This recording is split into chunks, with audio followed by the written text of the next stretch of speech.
Ok, bom dia a todos. Bom dia da paz, calor do Espírito Santo. Tem alguém com frio ainda? Não, né? O Senhor já nos aqueceu? Ok, queridos, estamos aqui com essa nova série de mensagens da Palavra de Deus. Quero começar com uma dinâmica. Acho que é uma dinâmica. Já ouviu falar da dinâmica do telefone sem fio? Né? Vou começar aqui. A Maria, vem cá, Maria. Fala uma frase para a Maria. E a Maria vai sair falando, vai falar para a colega do lado, a colega do lado para o outro. Mas vamos ver umas 10 pessoas mais ou menos para a gente ver como vai ser a mensagem. Tudo bem? Vou falar para a Maria. Você não ouve não, viu, Fabiano?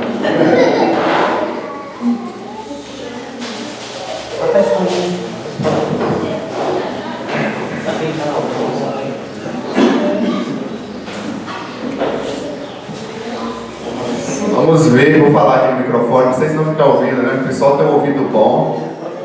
Vamos ver se a mensagem vai ficar autêntica. Pelo WhatsApp? Não. É pelo ouvido. Mas estamos aqui, todos são bem-vindos. Faltaram alguns, né? Estão vendo aí? Então, lembremos que toda quarta-feira às 20 horas,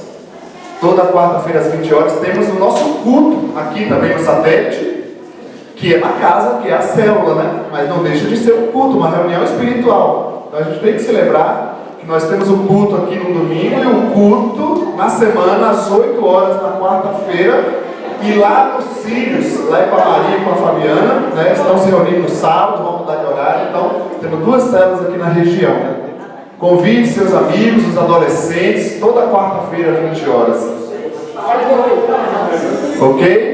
Quantas pessoas? Está onde o telefone sem fio aí? Está no Dimas. Estão discutindo a mensagem aí, mano? E aí? Pode continuar mais um pouco aí, vamos ver se... Vamos ver a mensagem que vai ser passada aí.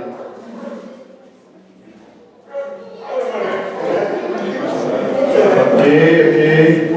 Vamos mais um pouco. Vamos ver a qualidade dessa mensagem.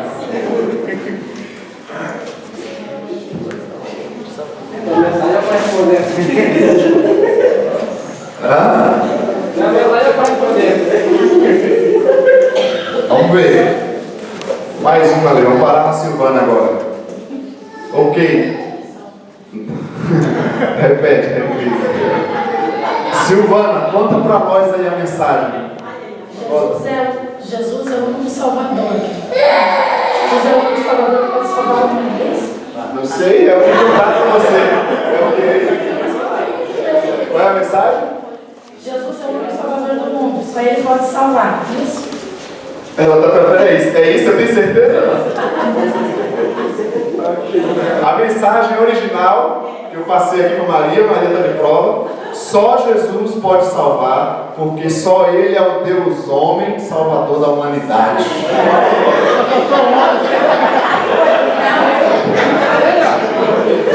Mudou um pouco aí.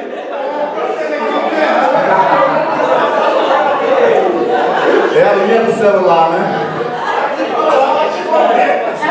Imagina se a gente andasse. Por que, gente? Essa dinâmica tem bastante relação, por isso que a gente vai falar da mensagem da cruz. Não é? Ou seja, a gente sabe que Jesus morreu numa cruz, Jesus veio à humanidade, morreu. Agora, qual é a mensagem da cruz? E daí essa pergunta, qual a mensagem que Jesus passou na cruz para você? Eu quero lembrar você que a cruz romana, e você pode ver que o homem está nu, e essa é a realidade, né? Esse negócio de Jesus crucificado com tampinha, isso é coisa moderna, né? Porque era crucificado nu, com toda a humilhação, né? A cruz era uma pena de morte romana, na verdade começou com os persas, mas quem propagou isso e utilizou muito mais foram os romanos, o Império Romano. Então, todo rebelde, toda pessoa que era acusada por algum motivo, que não era cidadão romano, tinha que receber a pena de morte de cruz. Hoje a pena de morte em alguns países, por exemplo, nos Estados Unidos, é cadeira elétrica, né? Então, Naquela época, a pena de morte era ser pendurado numa cruz, nu, para ser humilhado, e todo mundo passava para zombar dele, para chegar assim e dizer: olha, tome cuidado com o que você faz contra o Império Romano. Aí você pode dizer: mas Jesus não fez nada de errado. Claro, mas ele foi acusado. Ele foi inocente, foi a mensagem do domingo passado que a gente falou. Judas entendeu isso. Eu traí o inocente. Eu pequei contra o inocente. Mas ele foi condenado como um pecador. E ele passou por esse sistema aqui de morte. Ele recebeu uma pena de morte, foi açoitado, recebeu provocações, foi humilhado. Geralmente as pessoas demoravam até 36 horas para morrer. Jesus sabe quantas horas ele demorou? No máximo umas 6 horas. Mas no final, se eu não esquecer, eu vou voltar nessa parte. Por que isso? Então Jesus foi punido com pena de morte. Ele recebeu a pena de morte daquela época. Qual é o recado que o Império Romano passava? Tome cuidado. Você pode imaginar aquele monte de pessoas penduradas na cruz, né? Recebendo essa pena. Aí a sociedade passava e ia pensar o quê? Se eu fizer qualquer besteira contra o Império, o que vai acontecer comigo? Não é o dia de hoje da justiça brasileira que só nós pobres somos presos, né? Onde os políticos podem fazer o que quiser, o colarinho branco. Não, recebia a pena de morte. Mas um detalhe: a cruz então passou até um significado. Jesus mesmo citou isso, que aquele que quer seguir Jesus deveria fazer o quê? Tomar a sua cruz, no sentido de uma identificação com Jesus. Não está dizendo que eu preciso ser crucificado naquela cruz. Então, é verdade que aparece esse sentido, né, de tomar também a minha cruz, ou seja, me identificar com Jesus. A cruz também passou a ser utilizada como promessa religiosa. Você já viu isso? Tem mais uma imagem aqui. As pessoas pegam a cruz e vão sair carregando esse peso por aí, para dizer assim: eu estou pagando pelo meu pecado. Eu estou pagando uma promessa que Deus me abençoou. E aí eles vão fazendo esse sacrifício. A cruz passou a ser utilizada como símbolo. E aí as pessoas colocam na parede, né?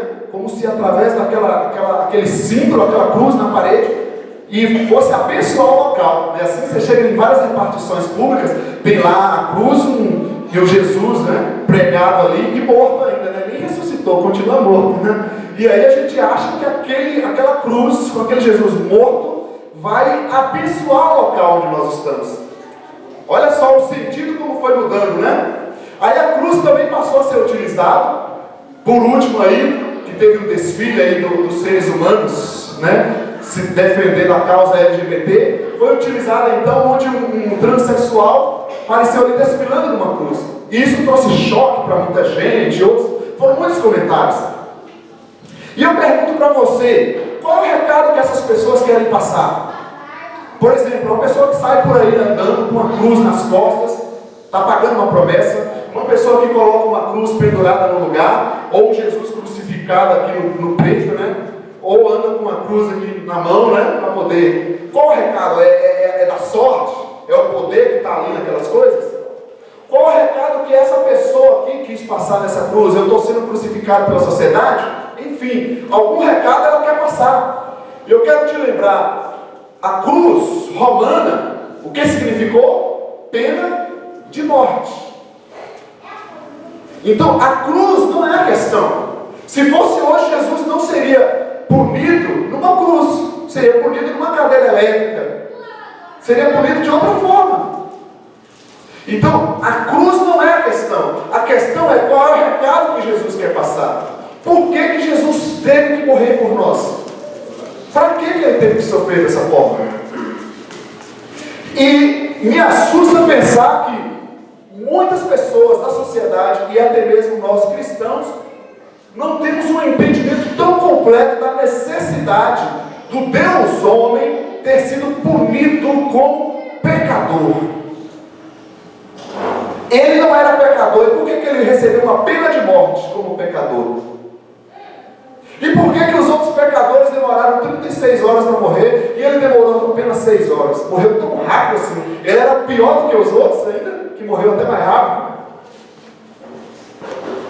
Então, eu quero convidar você para nesse mês de julho, pensarmos na mensagem da cruz. Cada domingo iremos trabalhar uma temática. Hoje eu vou me prender ao ser humano, ou seja, pensando nesse ser humano ouvinte. Nós vimos aqui na ilustração, na dinâmica, né, que o ouvinte muitas vezes está recebendo uma mensagem um pouco diferenciada do recado original. Então eu pergunto para você, qual é a mensagem que Jesus nos passou? É que eu tenho que andar com essa cruz pendurada em mim? É que eu tenho que achar que esse objeto cruz é um símbolo da fé? É isso que a gente tem que pensar. Porque se eu não ouvir essa mensagem real, eu posso estar prejudicando a minha vida, posso estar me enganando. Então eu vou dizer para você que o recado vai depender do ouvinte.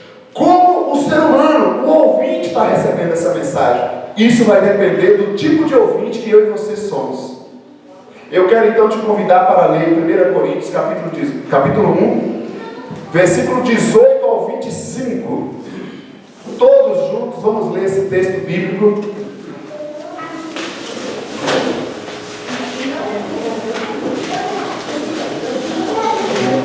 Primeira carta aos Coríntios, no capítulo 1, do versículo 18. A gente não está mais colocando os textos aqui, né, para a gente ter esse trabalho de folhear a Bíblia. Então, vamos lá. Todos juntos vamos ler. Então, sem Bíblia, vamos arrumar a Bíblia. Vou pegar para o pastor Fernando.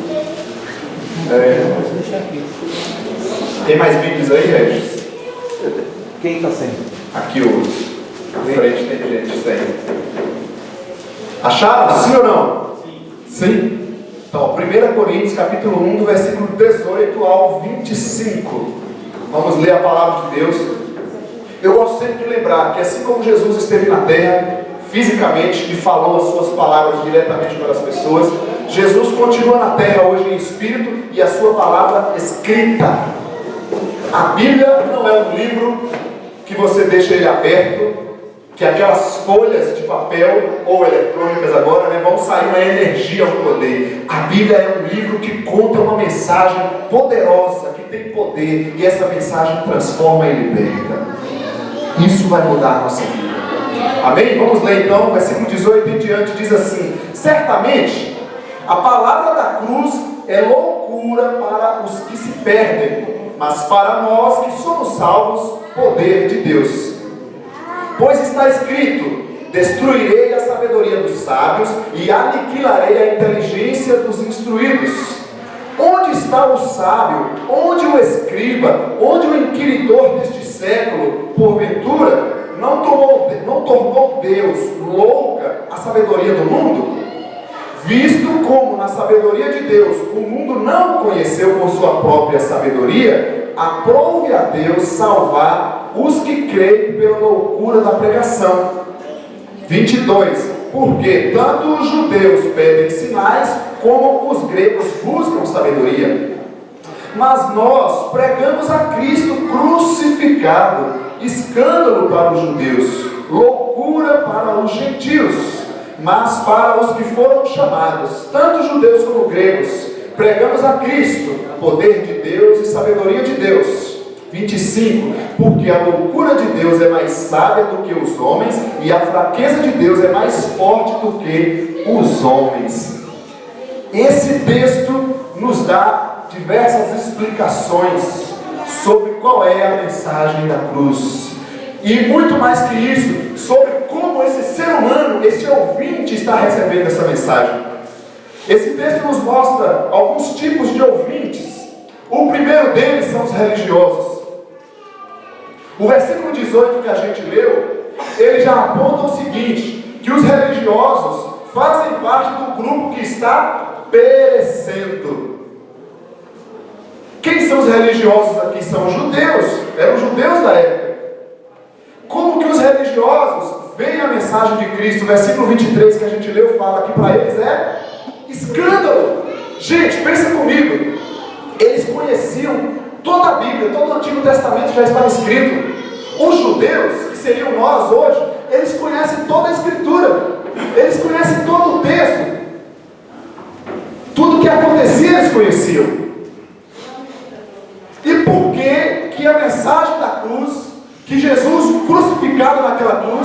recebido como pena de morte. Você já pensou nisso? Foi recebido como escândalo, como impedimento. Está muito alto o som aí? Ah, é? Eu achei. Está ouvindo bem? Ok. Então, para os religiosos, para a religiosidade, a mensagem da cruz é escândalo, impedimento. Ou seja, ver Jesus crucificado, recebendo aquela pena de morte, impediu eles de serem salvos. Aí eu vou fazer um toque com o que aconteceu, por exemplo, no desfile lá da parada gay. Como é que a maioria dos religiosos viram aquilo? Escândalo! Como que eles podem utilizar o símbolo da fé cristã?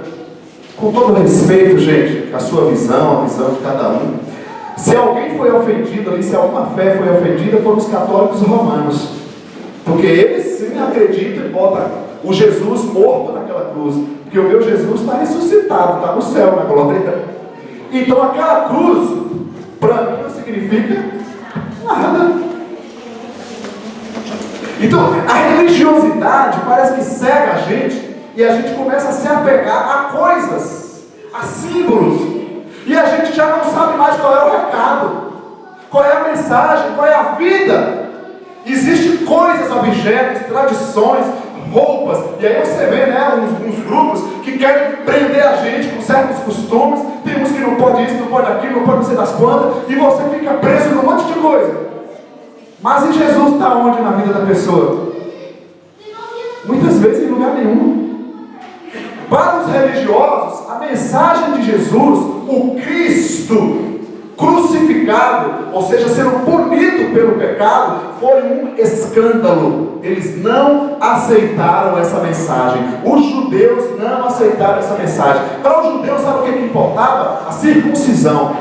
Para quem não sabe o que é a circuncisão, quem quiser ser judeu, é uma cirurgia feita no pênis do homem. Oh. Aí você fala, ainda bem que não tem circuncisão hoje, mas temos tradições, temos o templo, não é isso? Parece que somos igreja somente aqui agora. Eu saio daqui durante a semana, não existe Jesus na minha vida. Eu faço o que eu quiser.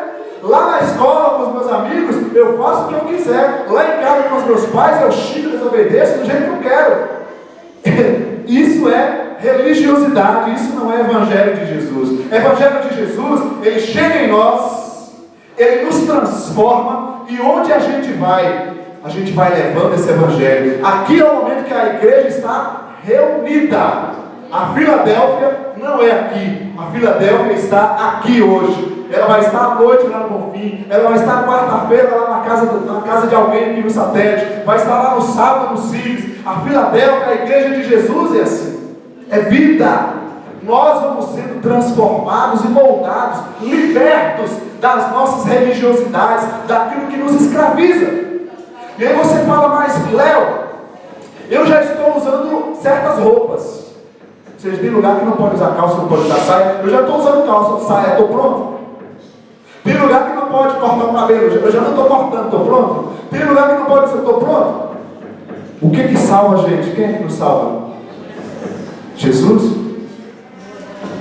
Vida com Cristo, transformação. Então eu preciso ser transformado. O que na minha vida está sendo trabalhado por Cristo? Muitas vezes as pessoas chegam e estão de domingo a domingo, vão nos cultos, ouvem a palavra de Deus, mas a vida está torta, o casamento está torto, está todo desregularizado. Por isso que nós falamos o que? Incentivamos a pessoa, regularize sua vida. Você não está casado? Vá lá, assina o papel. Mas para que assinar o papel? Para que não assinar? Se está na lei. Está sem carta, vai dirigir, não está trabalhando, vamos trabalhar. E assim a vida da gente vai sendo moldada, transformada. A mensagem da cruz para os religiosos é escândalo, impede eles. Eles não aceitam. E por quê? Outros exemplos aqui de religiosidades: fazer caridades.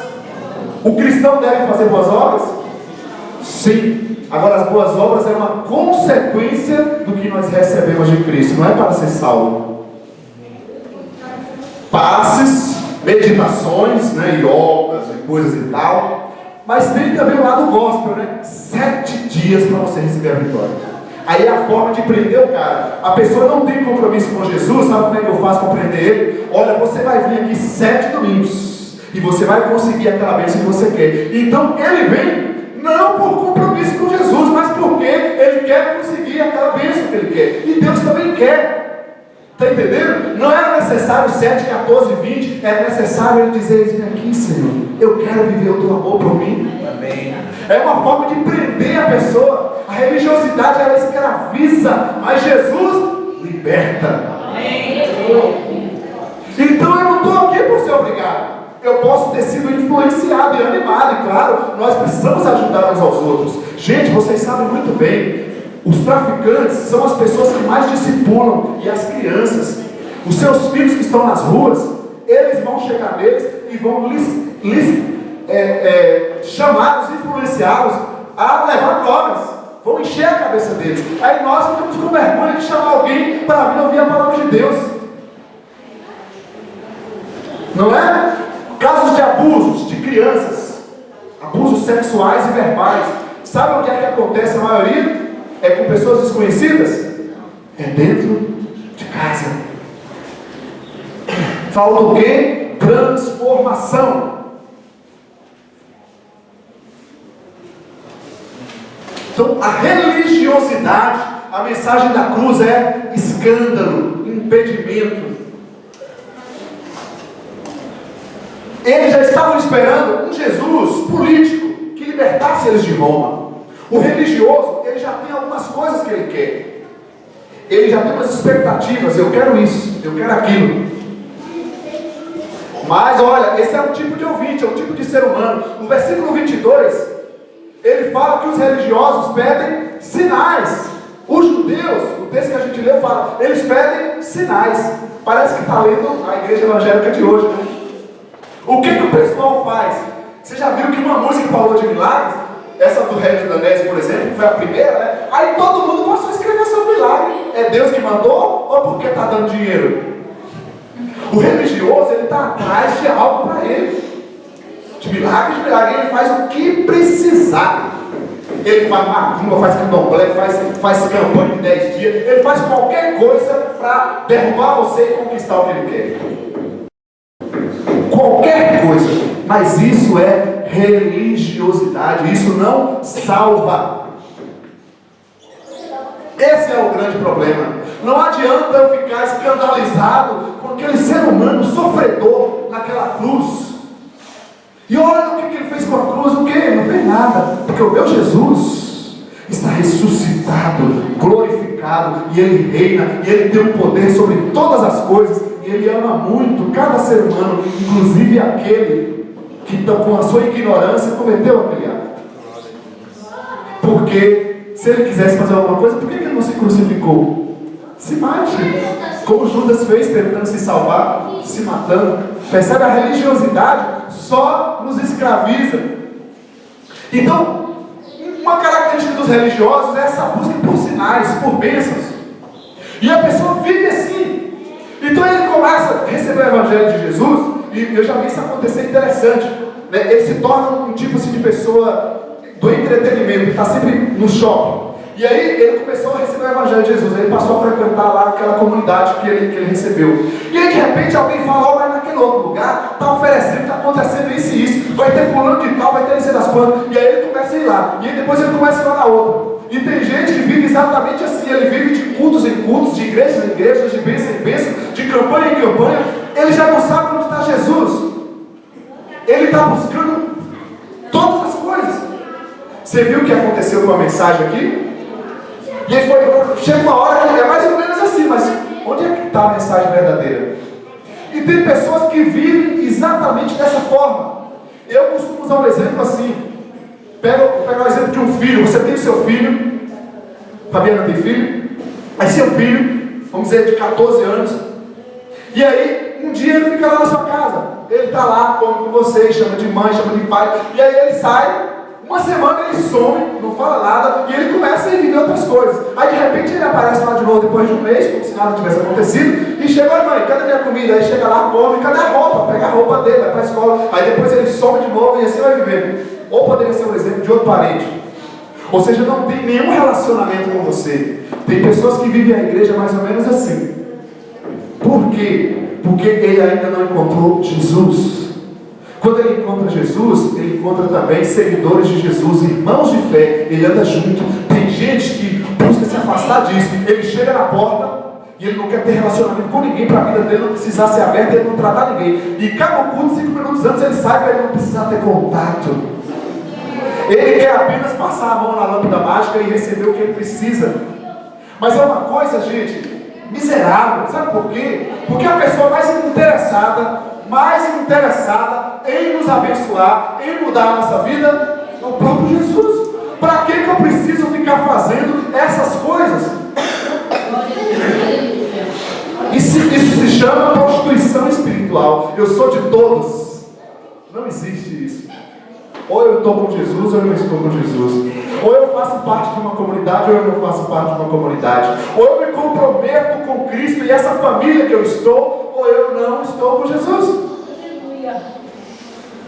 O religioso, ele tem que você vai vivendo em torno dessas coisas. E é interessante que a Bíblia vai mostrar que os sinais que deveriam se cumprir, se cumpriram.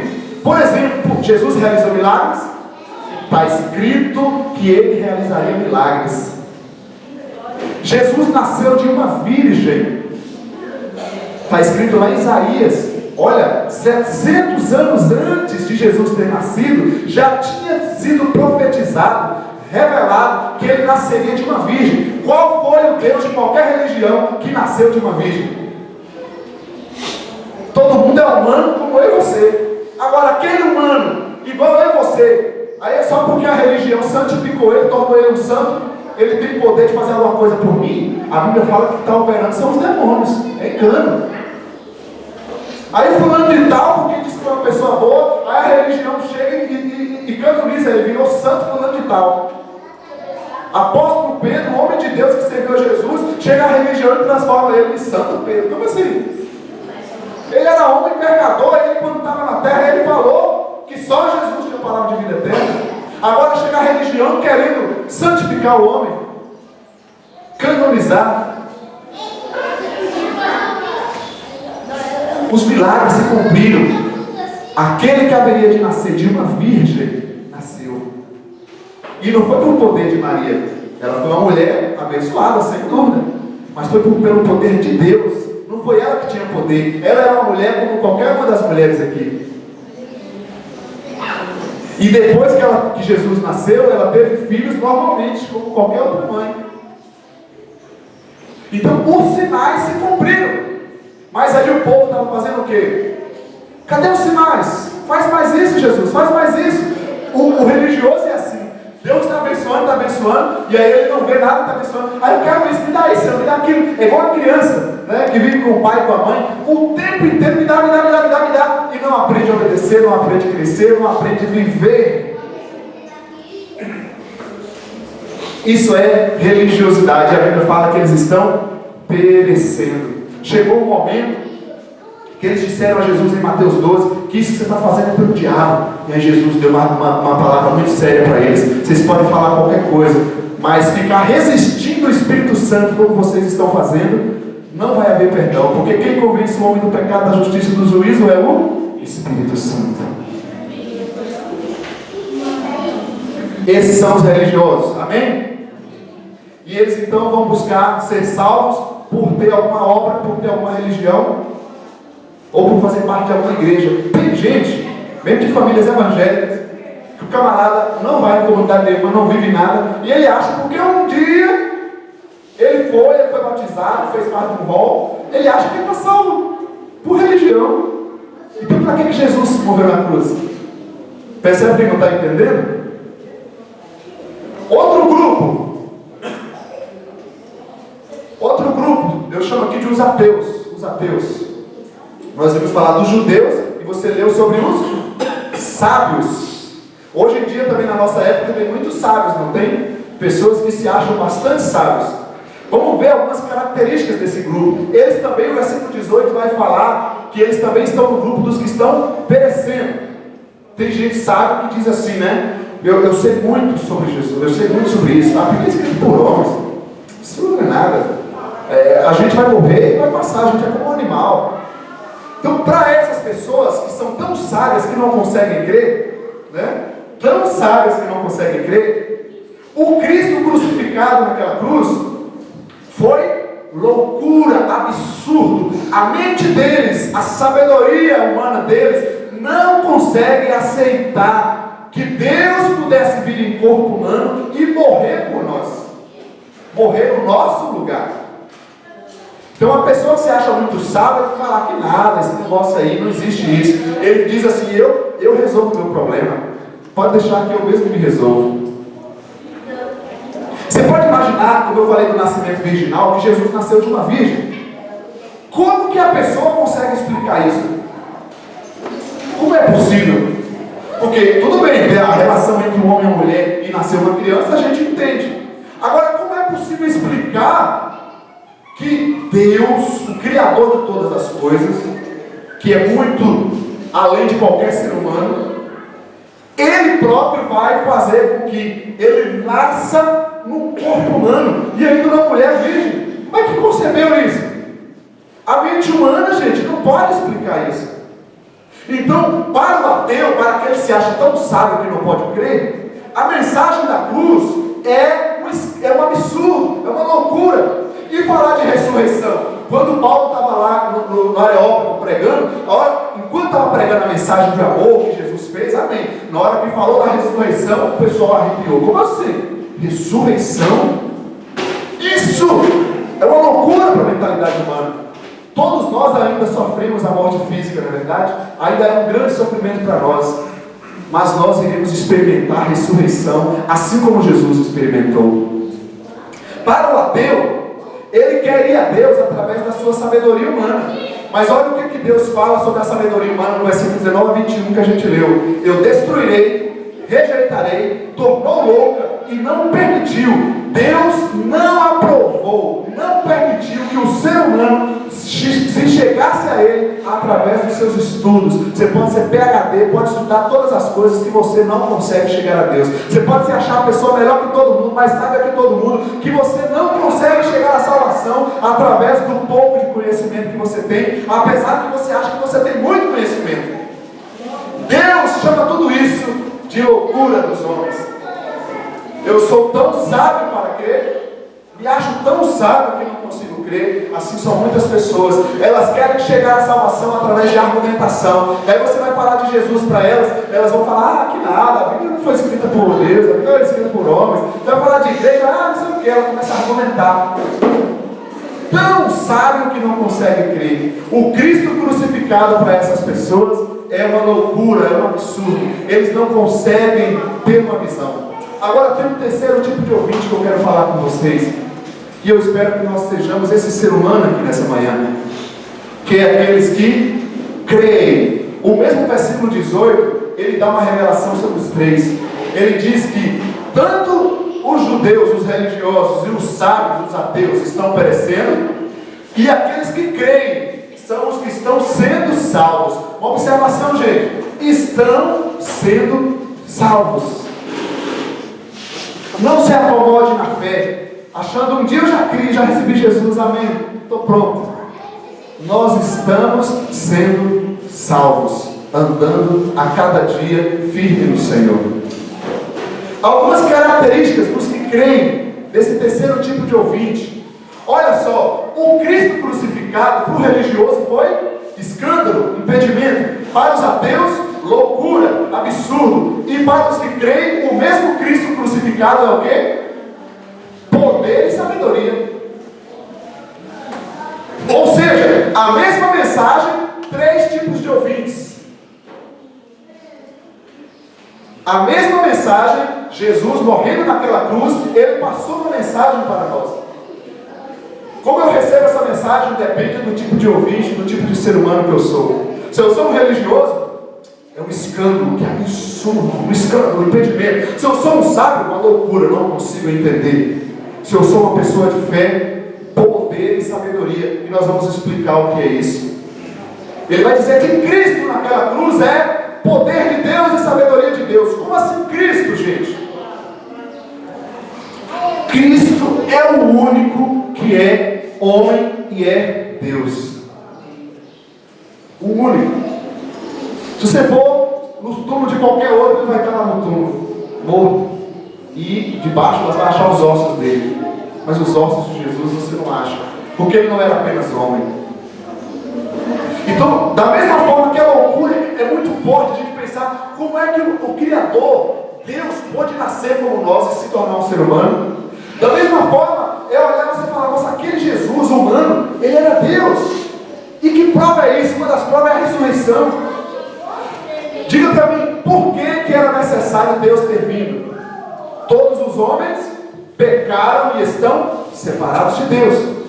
Então não adianta você querer ser crucificado, desfilar na cruz, pagar a promessa, pendurar a cruz. Não adianta eu querer fazer nada. Eu sou um pecador miserável, eu não posso me salvar. Sabe o que eu diria? Jesus ia falar para aquela pessoa: você está tentando se crucificar? Receba meu amor por você. Você não pode se crucificar.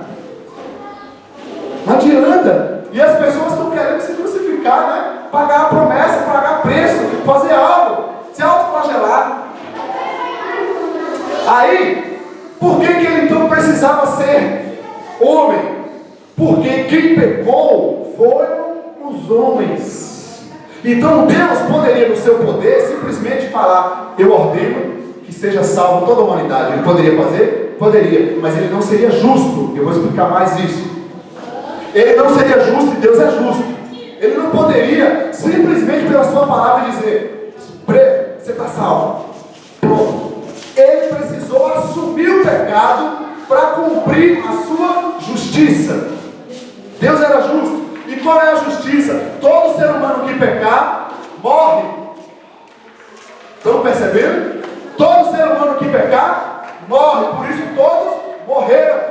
E o que Deus precisou fazer? Apenas nascer? Não precisou morrer. Ele precisou ser punido pelo pecado, ser condenado pelo pecado. Por isso, Cristo é Deus e é homem. Se ele somente Deus não poderia resolver, porque Deus seria injusto com ele mesmo. E se ele fosse somente homem, ele não poderia resolver, porque todos os homens pecaram. Por isso que ele nasceu do nascimento virginal. Ou seja, ele não nasceu como nós, de um pai e de uma mãe. Ele nasceu do Espírito Santo e utilizou o útero da mulher. Uma obra de poder. Para os que creem, o Cristo crucificado é poder e sabedoria de Deus. Vamos entender isso um pouco mais. Deixa eu falar para você. Eu falei no início da mensagem que a cruz na época do Império Romano significava o quê? Um poder romano que humilhava o pecador. Não era isso? Toda pessoa que fosse condenada ia ser exposta ali. O Império Romano estava demonstrando poder contra os rebeldes. Aí o que aconteceu do poder? Deus demonstrou o seu poder quando Jesus, o Filho de Deus, foi crucificado naquela cruz. Que poder foi esse? Ele derrotou o pecado e a morte. O pecado que entrou na humanidade foi destruído pelo poder de Deus quando ele próprio assumiu a minha condenação. Ele então foi crucificado, ele foi morto pelos nossos pecados. Nós deveríamos ser mortos. Então essa é a mensagem da cruz, uma mensagem de poder. Deus, quando foi crucificado naquela cruz, ele destruiu o pecado e a consequência do pecado, que é a morte. Aí você me pergunta, você vai me dizer: mas eu ainda morro fisicamente. É verdade. É verdade. Mas não mais espiritualmente e eternamente. Toda pessoa que está em pecado, que está sem Deus, está separada da presença de Deus. E não é só aqui na vida humana, é na vida eterna. Após a morte física, tem uma morte pior, que é viver eternamente sem Deus. Esse mundo está difícil? Você imagina o que é viver eternamente sem Deus? Aí você multiplica isso aí, se é bom de matemática, você vai entender o que vai ser sofrimento. É por isso que a mensagem da cruz precisa ser explicada a cada dia para nós. Eu preciso saber que Deus demonstrou o seu poder contra o pecado. E eu falo mais, gente. Aí você pode me dizer: eu estou tentando servir Jesus, eu estou tentando ir na igreja, mas eu tenho muitas fraquezas, eu tenho vícios. Você não acha que Jesus é poderoso para te libertar. Eu também tenho fraquezas.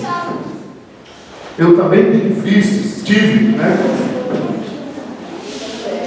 Mas Deus demonstrou o poder dele naquela cruz. Ele destruiu o pecado, destruiu a morte. Então eu tenho que falar, se eu sou essa pessoa que crê, esse ser humano que crê, eu tenho que dizer em nome de Jesus: eu rejeito isso, eu não quero mais isso para a minha vida. Eu posso viver a vida de Deus que Ele conquistou por mim. Eu posso ser livre desse pecado, eu posso ser livre desse vício, eu posso ser livre dessa tristeza, eu posso ser livre desse mal, eu posso ser livre dessa influência de corrupção nessa sociedade.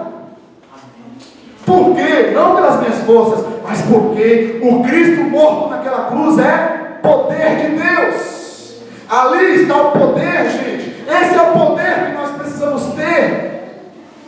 Ele demonstrou o poder dele. Ele destruiu o pecado. Ele destruiu a morte. Assim como o Império Romano demonstrava o seu poder, Deus está dizendo: eu demonstrei o meu poder contra o pecado. Vocês estão salvos, vocês estão libertos.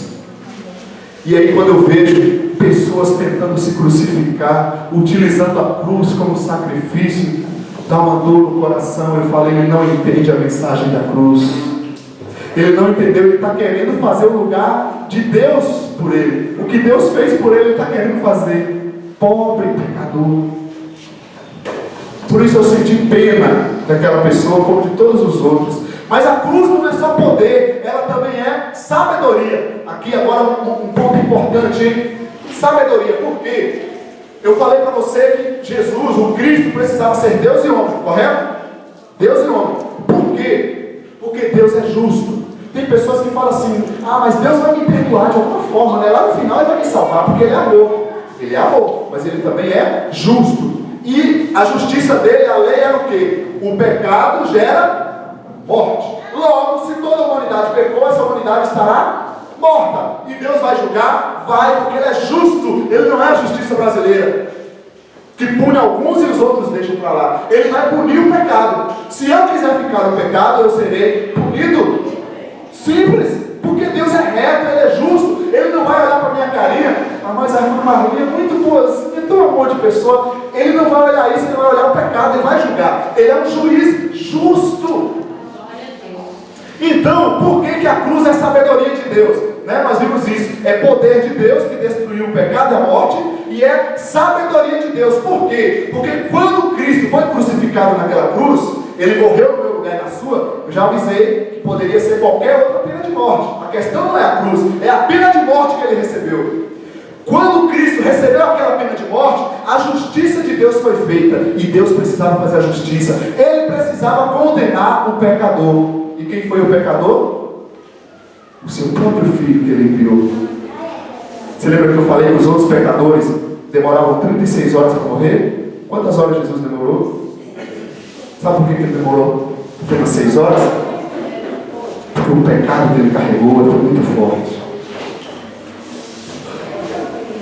Carregou o pecado da humanidade.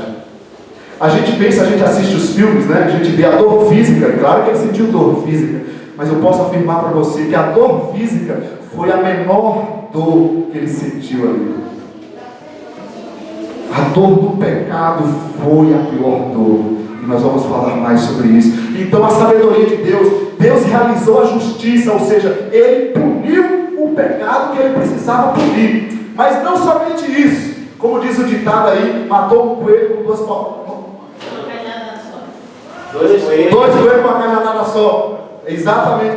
Deus realizou duas coisas numa cruz só, numa morte só. O que Ele fez? Ele puniu o pecado, porque Ele precisava fazer justiça, mas Ele também nos deu o livramento. Ele favoreceu a humanidade. Sabe por quê? Porque como Ele morreu, Jesus não morreu, só que Ele era Deus. Ele era homem, precisou ser morto, Ele morreu, mas Ele também era Deus. E como Ele era Deus, o que aconteceu? Ele ressuscitou. Quando Ele ressuscita, o que Ele faz? Ele diz: eu ofereço a vocês o sacrifício que eu fiz. Então, eu agora posso receber a libertação. Ele não apenas nos libertou, mas Ele nos ofereceu precisava ressuscitar, gente. O pessoal está com Cristo morto, Ele ressuscitou, Ele está vivo. Essa é a sabedoria de Deus. A justiça foi feita contra o pecado, e não só a justiça, Ele julgou o pecado e permitiu que cada um de nós pudéssemos ser salvos através do ato de Cristo naquela cruz. Glória a Deus. Essa é a grande sabedoria. E aí o Senhor vai falar, olha, que a loucura de Deus é mais sábia, que a fraqueza de Deus é mais forte. O ser humano está falando, mas isso é loucura. A loucura de Deus é a grande sabedoria. Foi isso que Ele fez e Ele precisava fazer. E a fraqueza de Deus, ou seja, naquela cruz, a gente olha Jesus morto naquela cruz, realmente foi fraqueza. No entanto, foi fraco, mas também foi forte. E a maior fortaleza dessa vida foi quando Deus, homem, se entregou naquela cruz, e Ele pode condenar o pecado e te dar vida eterna. Para os que foram chamados, é um outro detalhe para os que creem. Ele diz, esses que creem são os que são chamados. Não importa se é judeu ou grego. Ou seja, trazendo para nós, não importa, gente, se você é brasileiro, americano, não importa se você é nordestino, é paulista, não importa a sua cor de pele, não importa o seu pecado, não importa se é sexual, se é homossexual, depende se você crê ou não crê. Porque quem crê vai fazer o quê? Vai mudar de vida. Aleluia, glória a Deus. O que vai mudar o ser humano é crer no Cristo. As pessoas até têm fé, porque elas estão buscando Deus. Está nele esse sinal de Deus. Mas nós precisamos colocar essa nossa fé em Jesus, no Cristo crucificado naquela cruz. A salvação só é possível pela fé no Cristo, morto e ressuscitado naquela cruz. E eu quero falar para você então, quem são os que creem então? Duas características importantes para a gente pensar no crer. Crer, da palavra grega, tem o sentido de confiança. Está vendo essa imagem aqui? Quem tem filho pequeno, você pode chamar por ele, o Luan, ele está ali, você fala, vem filho, ele pula, ele acredita. O filho acredita, se entrega totalmente nos braços do Pai. Quem crê é assim, é alguém que acredita, mas acredita em alguém. Não é ter fé em quem? Fé no quê? Então, os que creem são aquelas pessoas que se entregam totalmente a Jesus. Você tem limitações? Tenho fraquezas? Tenho. Mas eu digo, Senhor, eu não quero ser escravo das minhas fraquezas, eu quero me entregar a Ti, me ajuda, e Ele vai te ajudar. E aí os que creem têm uma outra característica, eles obedecem. Por isso não importa se é hétero ou homossexual, o que importa é se quer obedecer ou não. Porque quem quer obedecer, por exemplo, o que o Evangelho ensina para o jovem cristão sobre a vida sexual? O sexo, você vai se privar da sexualidade. O que o Evangelho vai ensinar, por exemplo, para quem tem tendências homossexuais? Não pratique isso. A fraqueza nós temos, tem pessoas que têm, não pratiquem. Simples. Aí a pessoa quer dizer, não, mas eu quero praticar, a Bíblia está errada. Tudo bem, então você não crê, por isso não quer obedecer. Quem crê, obedece. E é por isso que nós estamos aqui. Amém, queridos? Amém. Qual o recado da cruz então? A cruz romana era condenação do pecado. Condenação. E Jesus foi condenado, Ele assumiu a sua maldição, Ele assumiu a sua vida, Ele assumiu a sua infelicidade. O símbolo não é a cruz, é a morte. Pois o salário do pecado é a morte, mas Ele recebeu o nosso pecado, de toda a humanidade. A grande questão não é a dor física, mas a dor espiritual. O que Jesus falou lá na cruz, você lembra? Porque antes disso, porque me desamparaste. Você já pensou nessa frase? Ou seja, ele está dizendo para Deus, por que o Senhor se afastou de mim? Sabe o que aconteceu naquele momento? Jesus sentiu o que nós não temos a capacidade de sentir muitas vezes. A gente não percebe que o nosso vazio, a nossa tristeza, não é porque não temos muito dinheiro, não é porque a gente precisa pegar um monte de mulheres, fudeiro, não precisa, eu vou ganhar todas as mulheres do mundo. Não é porque a gente precisa usar todas as drogas e cachaçadas. O nosso vazio é porque falta Deus aqui dentro. Amém. Você pode usar tudo que você quiser usar, ter todas as mulheres do mundo, ter todo o dinheiro do mundo, que vai continuar o vazio dentro de você. A grande questão é a dor espiritual que foi sentida. Jesus sentiu, e Ele não quer que você sinta, não apenas aqui na terra, mas também eternamente. Porque a vida eterna já começa aqui, gente. Ele quer nos restaurar com Ele. Ele morreu e ressuscitou para que assim a gente possa então conquistar a vida eterna. A cruz nos faz voltar ao pecado, porque a cruz era a condenação do pecado e Jesus recebeu essa condenação pelo pecado. E nós agora podemos dizer: eu vivo o poder e a sabedoria de Deus. Eu sou liberto em Cristo Jesus. Amém? Quero orar com você.